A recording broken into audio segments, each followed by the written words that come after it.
So right, ఇప్పటివరకు మీరు స్టాక్స్లో ఇన్వెస్ట్ చేయడానికి టెలిగ్రామ్ టిప్స్ మీద కానీ మీ ఫ్రెండ్స్ మీద కానీ లేదా యూట్యూబర్స్ చెప్పిన దాని మీద డిపెండ్ అయి ఉంటారు. కానీ ఈ వీడియో చూసిన తర్వాత మీరే మీ ఫ్రెండ్స్కి ఏ స్టాక్స్లో ఇన్వెస్ట్ చేయాలని సజెషన్స్ ఇస్తారు, ఏ స్టాక్స్ అయితే బెస్ట్ అని మీరే టిప్స్ ఇస్తారు. ఇప్పటివరకు మీరు ప్రైస్ యాక్షన్ చార్ట్ యూజ్ చేసి కానీ లేదా డిఫరెంట్ ఇండికేటర్స్ యూజ్ చేసి ఇన్వెస్ట్ చేసి ఉంటారు. కానీ ఈ వీడియోలో మనం ఓన్లీ ఫండమెంటల్ అనాలిసిస్తో ఎలా ఇన్వెస్ట్ చేయాలో చూద్దాం. So hi guys, my name is Akash, welcome to my channel.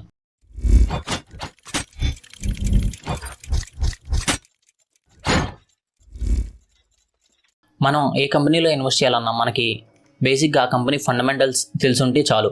ఎందుకంటే ఆ కంపెనీ ఫండమెంటల్స్ స్ట్రాంగ్గా ఉంటే ఆ కంపెనీ అనేది గ్రోత్ ఉండిద్ది. అంటే లైక్ ఆ కంపెనీకి వచ్చే ప్రాఫిట్స్, ఆ కంపెనీ ఇన్కమ్ ఎంత, ఆ కంపెనీ ప్రాఫిట్స్ ఎంత, దాని ఎక్స్పెండిచర్ ఎంత ఉంది, దాని లయబిలిటీస్ ఎంత ఉన్నాయి, దాని యాసెట్స్ ఎన్ని ఉన్నాయి, ఇవన్నీ మనకు తెలిసి ఉండాలి. ఆ తర్వాతే మనం ఆ కంపెనీస్లో ఇన్వెస్ట్ చేయొచ్చు. ఒకవేళ ఆ కంపెనీ ఫండమెంటల్స్ మొత్తం స్ట్రాంగ్గా ఉంటే మనం ఆ కంపెనీస్లో ఇన్వెస్ట్ చేయొచ్చు. దీనికోసం మనం పెద్ద కష్టపడాల్సిన పని ఏం లేదు.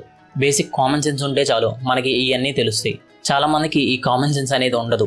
సో అందుకే వాళ్ళు టెలిగ్రామ్ టిప్స్ మీద కానీ లేదా వాళ్ళ ఫ్రెండ్స్ మీద డిపెండ్ అయి ఉంటారు.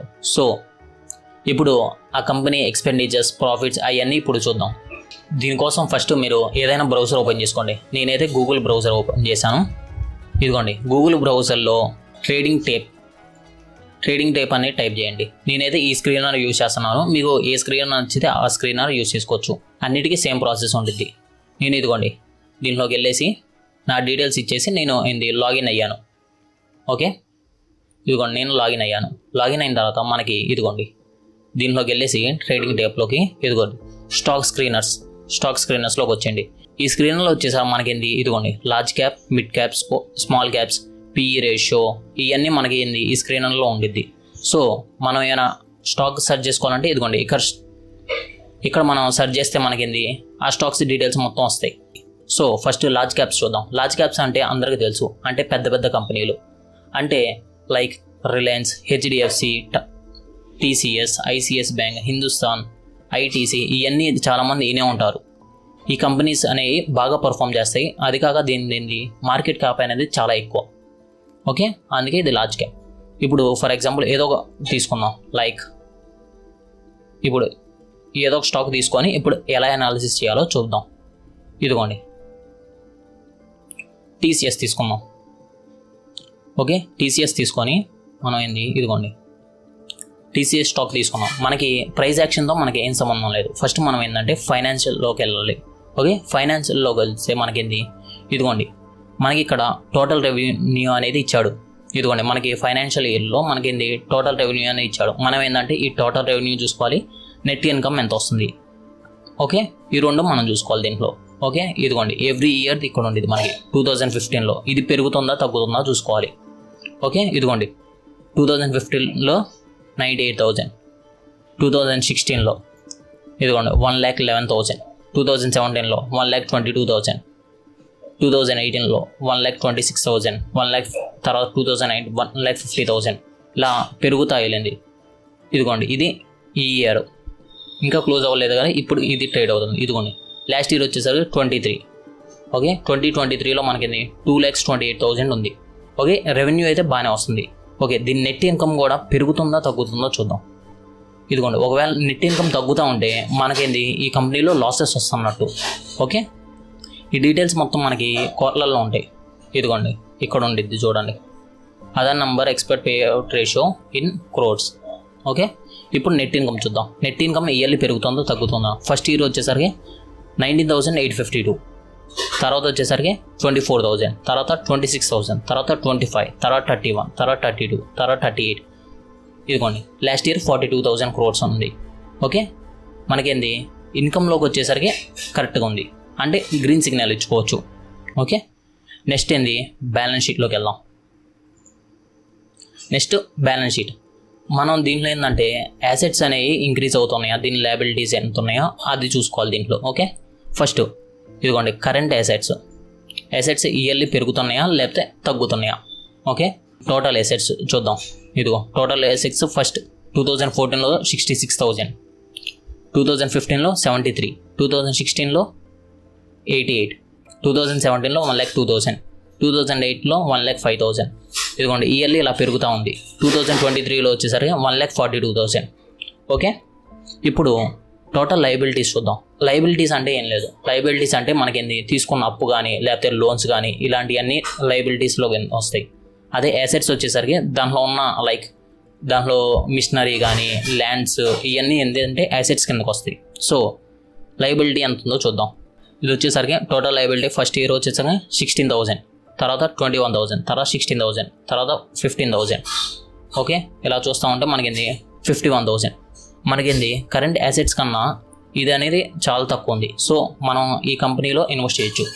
అంటే ఏం లేదు, ఇప్పుడు మన మనీ అని ఇన్వెస్ట్ చేసాం అనుకోండి, ఒకవేళ వాళ్ళకి లాసెస్ వస్తే ఇప్పుడు మనం ఇన్వెస్ట్ చేసిన అమౌంట్ ఇవ్వగలరా లేదా అని. ఇప్పుడు వాళ్ళకి 51,000 వాళ్ళకి లయబిలిటీస్ ఉన్నాయి. ఒకవేళ మనం ఇన్వెస్ట్ చేశారు అనుకోండి, ఇక్కడ వీళ్ళ అసెట్స్ వచ్చేసరికి 1,42,000 ఉంది. సో మనం ఇన్వెస్ట్ చేసినా మనకి ఒకవేళ ఆ కంపెనీ లాసెస్లోకి వెళ్ళినా ఈ అసెట్స్ అమ్మేసైనా మనకి మనీ రిటర్న్ వస్తాయి. నెక్స్ట్ వచ్చేసరికి క్యాష్ ఫ్లో. మనకి ఏ కంపెనీలో ఇన్వెస్ట్ చేయాలన్నా ముందు మనకి క్యాష్ ఫ్లో అనేది బాగుండాలి. ఎందుకంటే క్యాష్ ఫ్లో లేకపోతే కంపెనీ అనేది రన్ అవ్వు. ఇప్పుడు శాలరీస్ ఇవ్వాలన్నా వాటన్నిటికీ మనకి క్యాష్ ఫ్లో అనేది ఉండాలి. So every year cash flow పెరుగుతుందా లేదా తగ్గుతుందో చూద్దాం. ఓకే, 2014లో వచ్చేసరికి 11,000, 2015లో 16, తర్వాత 17,000, తర్వాత 23,000, తర్వాత 26,000 ఇలా పెరుగుతూ ఉంది. లాస్ట్ ఇయర్ వచ్చేసరికి 38,000 ఉంది. అంటే క్యాష్ ఫ్లో కూడా కరెక్ట్గానే ఉంది. ఓకే, ఇదిగోండి ఇక్కడ ఏంటంటే వీళ్ళ స్టేట్మెంట్. ఇదిగోండి ఈ కావాలంటే కంపెనీస్కి ఎటు కావాలంటే రాసుకోవచ్చు ఈ అనేవి. సో మనకి ఈ 3 అనేవి పర్ఫెక్ట్గా ఉన్నాయి. ఈ 3 కరెక్ట్గా ఉన్నాయి కాబట్టి మనం ఈ కంపెనీస్లో ఇన్వెస్ట్ చేయొచ్చు. సో ఇంకా మనకి ఇదిగోండి ఇక్కడ మనకి యాన్యువల్ రిపోర్ట్స్ కూడా ప్రొవైడ్ చేస్తారు పెద్ద పెద్ద కంపెనీలు. చిన్న స్మాల్ క్యాప్ కంపెనీస్ అయితే చాలా కంపెనీస్ ప్రొవైడ్ చేయవు. కానీ మనం ఈ యాన్యువల్ రిపోర్ట్ డౌన్లోడ్ చేసుకొని కావాలంటే ఈ కంపెనీస్లో ఏమేమి జరుగుతున్నాయి మార్పులు, లేకపోతే ఏమైనా కొందాం అనుకుంటున్నా, ఫ్యూచర్లో ఏమైనా రాబోతున్నాయా, ఇవన్నీ మనకి ఈ ఫైనాన్షియల్ రిపోర్ట్లో ఈ ఇయర్ మొత్తం ఏం జరిగిందో దీనిలో ఇస్తారు. అలాగే మనకి ఇక్కడ పియర్ కంపెనీస్ ఉన్నాయి. ఇదిగోండి ఈ పియర్ కంపెనీస్ అంటే దీనికి వచ్చే కాంపిటీషన్స్. ఓకే, ఇన్ఫోసిస్, హెచ్సిఎల్, వాటి పిఈ రేషియో ఇవన్నీ ఇక్కడ ఉంటాయి. సో ఇది ఒక స్టాక్ గురించి. ఇప్పుడు ఇప్పుడు మనం ఫైనాన్షియల్ చూసుకున్నాం, కరెక్ట్గా ఉంది. ఇప్పుడు ప్రైస్ యాక్షన్ చూద్దాం. ఓకే, ఇదిగోండి ప్రైస్ యాక్షన్ చూస్తే మనకి ఇయర్లీ అనేది ప్రాఫిట్ వస్తుంది. చూసుకోండి మనకి లాంగ్ టర్మ్కి మనం ఇన్వెస్ట్ చేసేది లాంగ్ టర్మ్కి. సో ఒకవేళ మీరు 2018లో ఇన్వెస్ట్ చేసి ఉంటే దాని ప్రైస్ వచ్చేసరికి 1,943. ఓకే, ఇప్పుడు దాని ప్రైస్ చూడండి 3,338. ఓకే, ఇలాగా ఈ చిన్న డౌన్ఫాల్ని పట్టించుకోకూడదు. ఎందుకంటే మనకి ఆ కంపెనీ ఫైనాన్షియల్ బ్యాక్గ్రౌండ్ బాగా తెలిస్తే మనం ఈ చిన్న ఎగుడు దిగుళ్ళు వచ్చినప్పుడు మనం భయపడాల్సిన మనం ఉండదు. ఒకవేళ ఓన్లీ మీరు చార్ట్ మీద డిపెండ్ అయ్యి ఇన్వెస్ట్ చేసి ఉంటే ఇక్కడ నుంచి కంపెనీ పడిపోయింది, లేకపోతే అలా అయినా జరగచ్చు. సో మీకు ఫస్ట్ ఫండమెంటల్స్ అనేవి గట్టిగా ఉండాలి. ఫండమెంటల్స్ గట్టిగా ఉంటే మీకు ఈ చిన్నవి పెద్ద అనిపించవు. ఎందుకంటే ఎందుకు కిందకి వెళ్తుందో మీకేంది అదంతా మీకు తెలిసే ఉంటుంది. ఇదిగోండి ఇది ఎంత రిటర్న్ ఇస్తుందో చూడండి, 74% రిటర్న్ ఇస్తుంది. సో ఇప్పుడు ఇలాగే నెక్స్ట్ వేరే స్టాక్ చూద్దాం. ఓకే, సేమ్ ఇదే ప్రాసెస్. ఇప్పుడు స్మాల్ క్యాప్ కంపెనీస్ చూద్దాం. ఇదిగోండి స్మాల్ క్యాప్ కంపెనీస్ ఓపెన్ చేశాను. ఏదో ఒకటి ఇదిగోండి మైండ్ స్పేస్ తీసుకున్నాను. ఇదేంది రియల్ ఎస్టేట్. ఇదిగోండి mind space business parks. Okay, ఇది రియల్ ఎస్టేట్. దీనిలో కూడా మనం ఈ స్మాల్ క్యాప్ కంపెనీస్ అనేవి ఇస్తే మనకి ఒకేసారి 15% ఇవ్వచ్చు, 20% అలా పర్సంటేజ్ రిటర్న్ ఇవ్వచ్చు. కానీ మనకి లార్జ్ క్యాప్ ఫండ్స్లో అని స్లోగా రిటర్న్ ఇచ్చింది. కానీ రిస్క్ అనేది చాలా తక్కువ ఉండిద్ది లార్జ్ క్యాప్స్లో. ఈ స్మాల్ క్యాప్స్ మిడ్ క్యాప్స్లో రిస్క్ అనేది ఎక్కువ ఉండిద్ది, ప్లస్ రిటర్న్స్ కూడా మనకి అంతే బాగా వస్తాయి. ఒకవేళ మనీ పోయినా అంతే బాగా పోతాయి. ఓకే, ఇదిగోండి ఫస్ట్ దీని టోటల్ రెవెన్యూ చూద్దాం. ఓకే, ఇయర్లీ పెరుగుతుందా తగ్గుతుందా చూద్దాం. ఇయర్లీ 2019లో వచ్చేసరికి టోటల్ రెవెన్యూ ఇదిగోండి 1,691 ఉంది 2019లో. 2020లో 0 రెవెన్యూ అనేది. 2021లో 1,159, 2020లో 1,077, 2023లో 2,318. సో దీన్ని చూసుకుంటే ఇయర్లీ అనేది కొంచెం బాగానే ఉంది టోటల్ రెవెన్యూ అనేది. ఇప్పుడు ఏంటంటే నెట్ ఇన్కమ్ చూద్దాం. నెట్ ఇన్కమ్ చూస్తే మనకేంది ఫస్ట్ 478, ఓకే, ఫస్ట్ 478, తర్వాత వచ్చేసరికి -4, ఇదిగోండి నెక్స్ట్ 300, తర్వాత 423, తర్వాత 283. మనకేంది ఇయర్లీ ఇది ఏంటంటే నెట్ ఇన్కమ్ అనేది పెరుగుతూ తగ్గుతూ ఉంది, అంటే ఇది పెద్ద ఎఫెక్ట్ చేయదు. ఓకే, నెక్స్ట్ ఏందో చూద్దాం. అయితే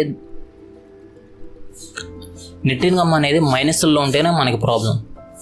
ఓకే, ఇప్పుడు ఏంది ఇది స్లోగా పెరుగుతుంది, మళ్ళీ ఇక్కడ నుంచి మనకి ఏంది తగ్గింది. ఈ ఇయర్ అనేది పెరిగే ఛాన్స్ ఉంది. సో నెక్స్ట్ చూద్దాం. దీని ప్రకారం అయితే నేనేంది కొనాలా లేదా ఆ మిగతా 2 కూడా చూసేసి అప్పుడు నేను కొనాలా వద్దా అనుకుంటాను. Second balance sheet.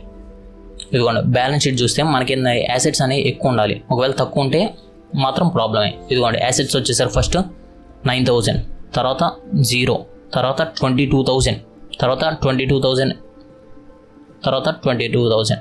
యాసెట్స్ అనేవి ఒకేసారి పెరిగినాయి. ఓకే, ఈ ఇయర్లో ఏం చేశారంటే మొత్తం కొని ఉంటారు. ఓకే, తర్వాత లయబిలిటీస్ చూద్దాం. First 7,000, okay, next 4, okay, next 5,000, next 5,000, next 7,000. Okay, liabilities ప్రకారం అయితే యాసెట్స్ లయబిలిటీస్ ప్రకారం అయితే మనం ఏంది ఈ కంపెనీ అనేది కొనుక్కోవచ్చు. ఓకే, ఈ కంపెనీలో మనం ఇన్వెస్ట్ చేయొచ్చు. నెక్స్ట్ చూద్దాం. నెక్స్ట్ క్యాష్ ఫ్లో అనేది కరెక్ట్గా ఉందా లేదో చూద్దాం. ఇదిగోండి ఫస్ట్ 162, తర్వాత 0, తర్వాత 394, తర్వాత 500, తర్వాత 627. క్యాష్ ఫ్లో కూడా దీంట్లో ఏంది క్యాష్ ఫ్లో కూడా బాగుంది. సో దీంట్లో అనేది మనం ఇన్వెస్ట్ చేయొచ్చు. సో ఇప్పుడు ఇదిగోండి ఈ కంపెనీస్ ప్రొవైడ్ చేసిన ఇదిగోండి యాన్యువల్ రిపోర్ట్స్ కూడా ప్రొవైడ్ చేసిన ఈ కంపెనీస్. సో దీనికి పియర్ కంపెనీస్ చూద్దాం. దీనిపై ఇదిగోండి pear companies, DLF, Microtek developers, ఇవన్నీ దీని పియర్ కంపెనీస్, అంటే దీని కాంపిటీషన్ వచ్చే కంపెనీస్. సో ఇప్పుడు ప్రైస్ చార్ట్ చూద్దాం. ఓకే, 5 ఇయర్స్లో ఇదిగోండి ఇది కూడా ఏంటంటే మనకి ఏంది 5 ఇయర్స్లో అనేది రిటర్న్ ఇస్తుంది. ఓకే, లాంగ్ టర్మ్కి. ఇదిగోండి 2020లో మీరు 300 రూపీస్ ఇన్వెస్ట్ చేసి ఉంటే ఇప్పుడు మీకు 300 రూపీసే ఉండే. అంటే ఏంటంటే పెద్ద మూమెంట్, ఈ స్మాల్ క్యాప్ కంపెనీస్ కాబట్టి పెద్ద మూమెంట్ అనేది ఉండదు. అలాగే నెక్స్ట్ వేరే స్టాక్, దీన్ని బట్టి మీకు అర్థమై ఉంటుంది ఏ స్టాక్స్లో ఇన్వెస్ట్ చేయొచ్చు, ఏ స్టాక్స్లో ఇన్వెస్ట్ చేయకూడదు అని. ఇంకా మీరు ఇలాగ ఎన్ని స్టాక్స్ కావాలంటే అన్ని స్టాక్స్ మొత్తం ఇదిగోండి మిడ్ క్యాప్ స్టాక్స్ కానీ లేకపోతే ఇదిగోండి లార్జ్ క్యాప్ స్టాక్స్లో మీకు ఏ స్టాక్స్ కావాలంటే ఆ స్టాక్స్లో మీరు ఇదంతా రీసెర్చ్ చేసుకోవచ్చు. ఓకే, రీసెర్చ్ చేసి మీరు ఏ స్టాక్ని రీసెర్చ్ చేశారో, ఏ స్టాక్ మంచిదో మీరు కింద కామెంట్లో చెప్పండి. ఒకవేళ మీకు ఈ కంపెనీ ఫండమెంటల్స్ మొత్తం తెలిస్తే మీరు ఇన్వెస్ట్ చేయొచ్చా చేయకూడదా అనేది మీకు ఇది లాంగ్ టర్మ్ కోసం ఇది. ఓకే, లాంగ్ టర్మ్లో మనం ఈ కంపెనీస్లో ఇన్వెస్ట్ చేయొచ్చా చేయకూడదా అని మనకు తెలిసిద్ది. సో మీకు ఇంకా ఇలాంటి ఇన్ఫర్మేషన్ వీడియోస్ కావాలన్నా లేకపోతే మీకు ఏమైనా డౌట్స్ ఉన్నా కింద కామెంట్లో చెప్పండి. ఛానల్ని సబ్స్క్రైబ్ చేసుకోండి. ఇంకా మీ ఫ్రెండ్స్ ఎవరైనా స్టాక్ మార్కెట్లో ఇబ్బంది పడుతుంటే వాళ్ళకి షేర్ చేయండి. Thanks for watching. By by.